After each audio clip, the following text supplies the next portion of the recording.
Don't you hate when you buy multiple socks that are identical and one has a hole, one doesn't? You've worn some more than others, so they look more worn out than another pair. So I devised a way to keep socks so you're wearing them the same pair every time. And this way you're not going to be wearing one pair that's more worn out than another, for example. You know, like the ones that stay at the bottom of your sock drawer get worn less than the ones at the top. So using a permanent marker, you know, I have a Sharpie. What I do is I'll take the interior, and, you know, I'll take one pair. I usually do it on white socks, so it's tricky on this one. And I'll do like a dot or a 1 or something. So now every time I pull them out of the laundry, I double check, and this pair has a 1. You know, 1 dot each. Then the next pair, I'll do the same thing, but I'll do 2 dots.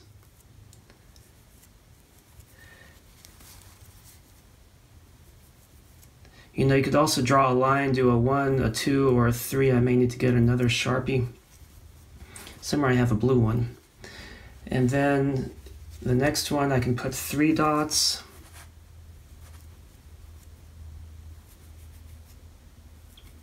And I can also put them like that or in a row to have 2 that are, you know, have 3 dots but in a different pattern, so I can be able to identify them. And you want to make sure it's not going to bleed through, but usually I haven't had that problem because socks tend to be a little thicker unless you get some extremely thin socks.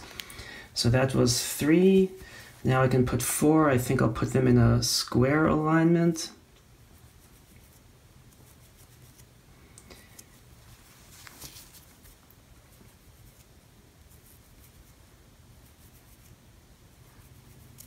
So this is a 10 pack of socks, so I basically have to have 10 different designs. Now I'll do a 5, like a 4 with a square alignment, but I'll have them a little wider so I can put a dot in the middle, and 5. Now they're looking like dice.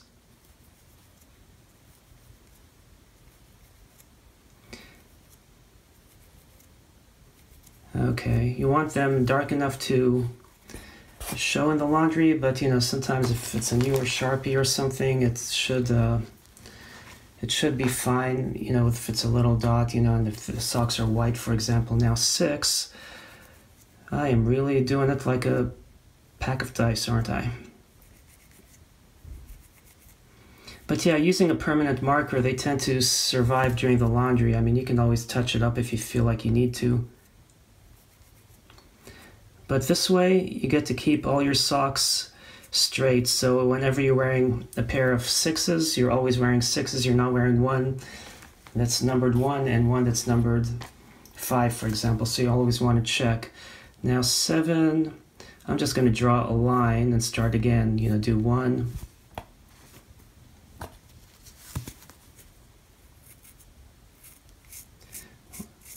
You know, I don't think the Sharpie's really going dry, but it's not doing a good job on this, is it? Okay. So now you thought of it 2 lines. Maybe it is drying out. I have had this for a while and it's the one I mainly use. I don't know where my other ones are. But I never had this problem on other socks. It could be the fabric on this one. But at least it's doing the job. You know, so now I do 3. Well, you know what? It is the fiber, not the marker. Yeah. If I take the bag, yep, it draws on the bag, so it's the fabric on the sock. I usually don't have an issue, but you know, there we go. 3 and 3.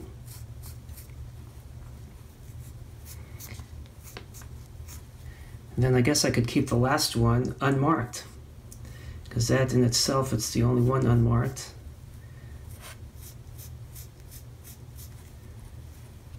And then I don't have to sit there and draw 4 lines if this fabric is rubbing off on the marker. Could also do that to draw the line, but it's kind of odd that it's doing that. I've never had that happen before. Naturally, I do something and I'm like, hey, this would make a great video to show people, and that's when it doesn't want to work. But, you know, it really did work after all anyway. And yeah, I'll just leave that. I was thinking maybe I should just try, but you can see all the fuzz forming on the tip, so I never had, wow, look at my fingers. Anyway, I hope you found this method very useful, and thanks for watching.